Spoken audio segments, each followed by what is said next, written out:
Hi there, Juleka here. Before we get started, I want to invite you, yes, you, to be a guest on the show. If you're an adult and a child of immigrants, and they could be from anywhere in the world, really, I'd love to talk to you about the conversations that are necessary but challenging, especially right about now. So whatever you're all getting into, I want to know about it. Politics, money, holidays, marriage, kids, everything.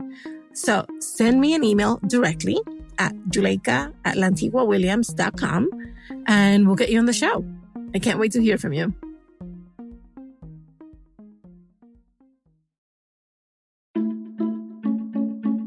Hi, everybody.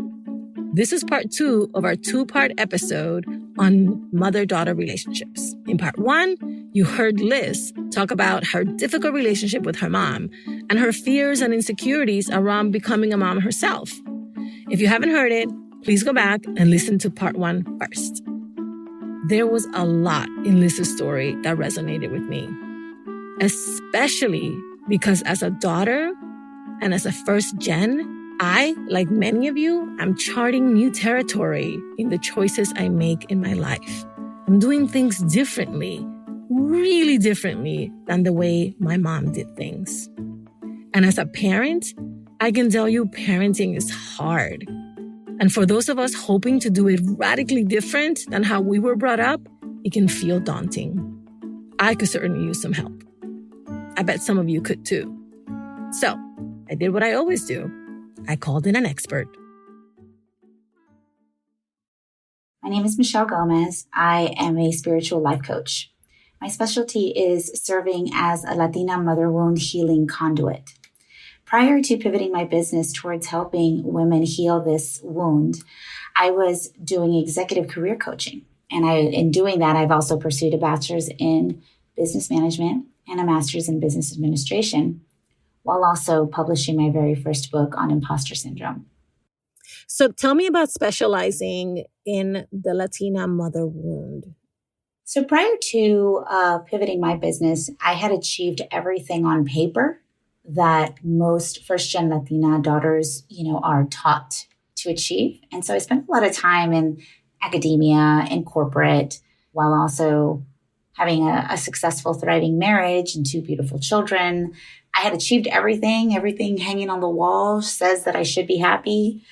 My square footage of my house, the German car that's sitting in my driveway. I'm like, why am I not happy?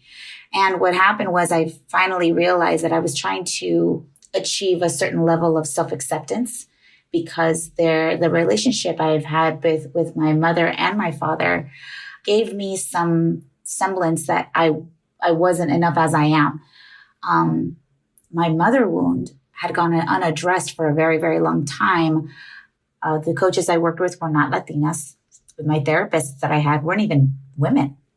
So I just felt like there was a lot missing the mark for me. A lot of the teachings, a lot of the ways that they were saying, here's how you handle your difficult mother. Like, yeah, that's not a reality for me. I'm a Latina. We think and feel different. Like a women of color, our heritage, our culture. And I just felt that there was no place that Latinas can go and talk about this. And so I created it. You heard Liz's testimony. As you listened to her, what did you hear? I heard a lot of fear of being inadequate as a woman to step into her role as a mother. That saying that she said can be kind of scary, right? That you can't be what you've never seen. You can't possibly give what you've never had. There's some truth in that.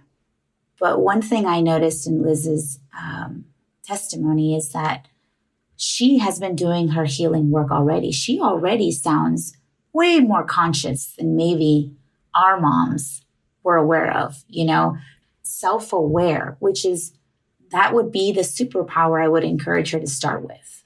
Is really with motherhood, I feel that Marianismo really has done a great disservice to Latina daughters in this expectation that a good woman is this constantly giving, constantly doing for others, this martyr. And that is the only way you can be a good mother. And so the fact that she's questioning that is really beautiful, because now she has an opportunity to change the experience. Yeah, your mom may not have given you what you needed, but the fact that you consciously know what it is that you need is the first step. I completely agree with you that when I talked to her, I did find that she was really self-aware and that she had really given herself the time and the space and the permission to ask and question how she was brought up, right? But for folks who are just beginning to unravel whatever trauma might be influencing who they are, what are some of the signs that you have a mother wound if you're a Latina? A lot of the telltale signs are your relationship to other women and even your relationship to yourself. How you value your femininity, or do you have a balance of masculine and feminine? Really, we watch mom and we are informed by a lot of the way she walks the world, the way she interacts with other people, the way she speaks to herself about herself, informs us on what relationship we're allowed to have with ourselves, what's acceptable, and what we're expected to be like in relationship to other women. So a lot of those limiting beliefs, or just this pattern that seemed to have worked for mom, so you think you have to emulate it in order to be acceptable to her. That's a deep understanding, especially if culture and heritage was weaponized in an effort to force you to be in that role of la niña buena, the good little girl, right? Our parents, many times, their ability or their view of being good parents was thrown on us daughters. So if we're well dressed, if we're well behaved, if we only speak when spoken to, and these are the things that our parents in their generation were taught, oh, I'm doing my child a service. I'm teaching her that this is how she gets praise. And of course, to the parent, it's an ego boost too, right? Like, I'm a good parent. Look at, people are complimenting my kids. But truly, being a good girl and staying quiet and always doing and being for others does zero for us in adulthood. If anything, it keeps us small, makes it so that we don't ask for more, makes it so that we just take what we can get and not complain, all of those things. And so if you find yourself constantly self-betraying, saying yes when you really want to say no, constantly concerned about what everyone's going to think, a lot of it does have to do with our relationships with our mothers. And so we get to dive into those wounds and unlock some of those patterns to see why. Why did you believe that way? And how does that show up in your actions as an adult?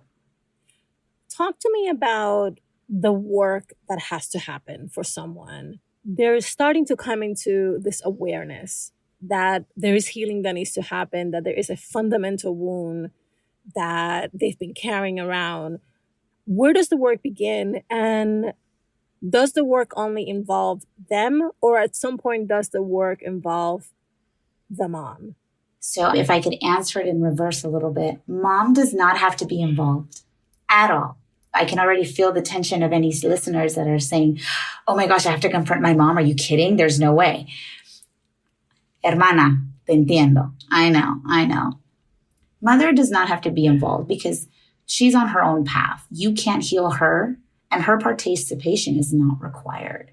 It's really the first step is in allowing yourself permission to speak up and question and bring up this experience that you've had, and allow yourself to talk about it openly, because it's not about let's sit here and bash mom. That's not what this is. It's tell me about little you. Talk to me about little you. I actually tell my clients to bring photos of themselves as children. And I ask them, what was going on in the heart and the mind of 5-year-old you here? Understand what it was like for you and what your inner child still carries today, to this fear today, and why it's showing up now. I'll give you an example. The people-pleasing stuff, right? And like the doing for others. A lot of us were not given, I would say, like verbal affirmation for just existing. You know, like, yo te quiero tanto, mija. Like, I love you so much. And you're just so special thank you for existing. It was always, ¿limpiaste tu cuarto? ¿Hiciste tu tarea? Ayúdale a tu hermano. You needed to do something in order to get the accolade, the recognition, right? And so when we didn't do something or we did it wrong and we got yelled at, depending on how mom treated you, will lead you to understand why you're afraid. As little girls, we don't know any better. As little girls, we assume if I disappoint mom, she's going to stop loving me and she's not going to take care of me. And if mom was the type of mom that would go silent on you, withdraw her love, would yell at you and turn aggressive, these are patterns that we're afraid of. And so if we don't heal that stuff, that inner child fear follows us into adulthood. And now we're afraid to disappoint if we do it wrong, or if we don't do it, if we say no. My survival is at stake if this person's not happy with me. So I want to ask you about that specifically because Liz stunned herself by leaving the house. And that existential threat that you speak of, right? Her very safety, she just said, forget it. I can't. And I am going to risk my emotional well-being along with my physical well-being. And she couch surfed and slept on someone's floor. For her, that was a turning point. But not everyone has the resources, the ability, the support to do that. So how can someone start to make progress in their healing without doing something as extreme as just leaving the home if they're not in a position to do so? Clearly, and this is going to be a word that a lot of Latinas don't know what it is and don't know how to put it in practice, and I get it. I had to learn too. Boundaries. There needs to be some personal boundaries. I mean, I think it's funny that do you know the word boundaries does not have a translation in Spanish? Isn't that crazy? What? Exactly. There's words that kind of allude to what boundaries mean, but there's no actual word that means boundaries. There's límites personales. That's a personal limit, right? And then there's the other word that came up when we did our research was fronteras, which means a border. Right. Boundaries works for both people. We basically get to say, I love you, but I love me too. And in order for us to be in a healthy relationship and a healthy dynamic, there needs to be an understanding of what my boundaries are and a respect level there. And Latino parents just don't especially those of us that were raised in enmeshed family homes where everybody knows everybody's business, everybody has a say in what everybody's doing, then your desire for boundaries could be very foreign and hard to understand. It could, because they will see it as disrespect. But a personal boundary could be something as simple as you limiting your emotional accessibility. If you know that they're not going to be respectful as you speak, like Liz was saying, then she can set a boundary and say, I am not going to share personal stuff about myself. That's my boundary, and if mom wants to know, then that's a boundary she can communicate to her. Like, I choose not to talk about that. And if mom wants to hear more, like, but I want to know what's going on in your life and I want to be able to talk to you about stuff like this, then that's where the boundary comes in. It's like, mom, I would love to talk to you about this stuff. However, if you would like to talk to me about my stuff, I need to know that your response is going to be loving and accepting and understanding. If you're just going to invalidate me, then I'm not going to share. So really, ball's in mom's court too. Everyone assumes sometimes that boundary making only benefits us. No, you actually give the other person the ability to, have some power in it too. I'm telling you my boundary. You can respect it or not, because if you respect it, here's the benefit. I get to talk to you about stuff now. Maybe we can schedule a coffee date, right? Because you're my mom and you want to know. Or they suffer the consequence, which is I just won't share my personal stuff with you. So you have a say, mom. My last question is, where else can someone like Liz, who is becoming aware of what's going on with her, get support, seek help? who else should someone like her reach out to when the parental figure is just not emotionally available to her to talk to and is actually the aggressor in many instances? I really feel that she would benefit from a Latina therapist. Latina therapists have the understanding, maybe that Anglo therapists don't, about some of the ins and outs or inner workings of the Latino household. And so to be able to support her through understanding her family's unique pathology and help empower her to make the necessary changes or adjustments to her relationship to herself so that she can create the mothering style that feels authentic to her.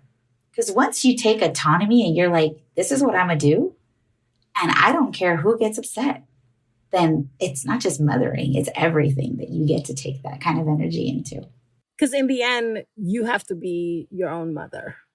Correct. The remothering process is part of the healing that we do. And I also truly believe in the spiritual power of ancestry. Being able to meditate and pray and connect to your ancestors is a way that you can also access generational blessings and power. I mean, so many of us, we are told you need to be a generational cycle breaker, end the pattern of generational trauma. And yeah, we're doing that through our work to get, in this time, right? But there's also many generational blessings that we don't know about. And a lot of our immigrant parents who migrated here, they're taught that you need to learn the language and assimilate to Anglo life so that you can achieve the American dream and everything will be well. Well, I am living proof that's not true. I did it all and I still wasn't whole and complete and fulfilled. So that's why I feel that opening up to your ancestry, whether you get your DNA tested, start asking questions, research the countries and the tribes and the indigenous communities that come from that space, you will see that you come from such a big spiritual wolf pack. Like you have such connection to divine source that your mom was just one link in the chain. Mm. And just because she didn't teach you that stuff doesn't mean that you can't get access to it. And you can birth anything you want from that, even the type of mothering style you want to be. Michelle, you're such a gift. Thank you so much for coming on the show. My pleasure. Thank you for having me, my sister. I appreciate it. Okay, let's recap what we learned from Michelle. Tune in to yourself. Understanding how your early experiences have shaped who you are will help you cultivate self-awareness, which is the first step to changing harmful behavior that may be standard in your family. Set boundaries. Boundaries give power and agency to everyone involved in a relationship. Use them to clearly communicate and negotiate terms and conditions with your loved ones. And remember, draw from your whole ancestry.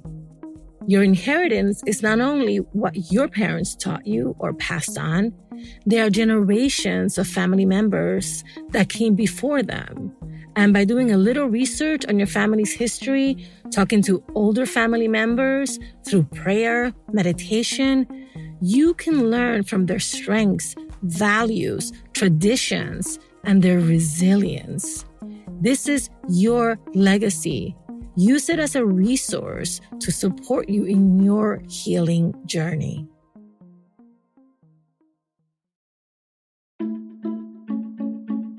Thank you for listening, and thank you for sharing us. How to Talk to Mamí and Papí About Anything is an original production of Lantigua-Williams & Co. Virginia Lora is the show's producer. Kojin Tashiro is our mixer. Manuela Bedoya is our social media editor. Cedric Wilson is our lead producer. Jen Chien is our executive editor. I'm the creator, Juleyka Lantigua-Williams. On Twitter and Instagram, we're at Talk to Mamí Papí. Please follow us and rate us on Apple Podcasts, Amazon Music, Pandora, Spotify, Good Pods, anywhere you listen to your favorite podcasts. Bye, everybody. Same place next week.